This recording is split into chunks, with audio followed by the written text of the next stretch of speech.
ദൈവ തിരുനാമം മഹത്വപ്പെടുമാറാവട്ടെ. വലിയ നോമ്പിൻ്റെ 2-ാം പ്രഭാതത്തിനായി ദൈവത്തെ മഹത്വപ്പെടുത്താം.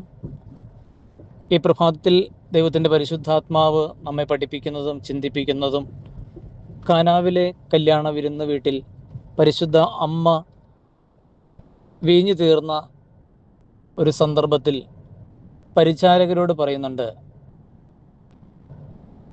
അവൻ എന്തെങ്കിലും കൽപ്പിച്ചാൽ നിങ്ങളത് ചെയ്യുവിൻ. നമ്മുടെ കർത്താവ് പറയുന്ന വാക്കുകൾ ശ്രദ്ധയോടെ കേൾക്കാനും അത് സ്വീകരിക്കുവാനും അതിനുള്ള ഒരു മനസ്സ്, താഴ്മ, വിനയം ഈ കാലഘട്ടത്തിൽ നമ്മുടെ മനസ്സ് അതിന് തക്കവിധം രൂപപ്പെടുവാൻ ഈ നോമ്പിൻ്റെ പ്രഭാത ദിവസം പ്രഭാത ചിന്തയ്ക്കായി നമ്മളെ തന്നെ ഒരുക്കാം. പരിശുദ്ധാത്മാവ് വചനം ശ്രവിക്കുന്ന നോമ്പിൻ്റെ ദിനങ്ങളിലൂടെ കടന്നു പോകുന്ന ഓരോ മകനെയും മകളെയും കുടുംബമായി, പ്രത്യേകിച്ച് പരീക്ഷ എഴുതുന്ന SSLC എക്സാം ആരംഭിക്കുന്ന ഇന്നത്തെ ദിവസം എല്ലാ മക്കളെ ഓർത്തും പ്രത്യേകം പ്രാർത്ഥിക്കുന്നു.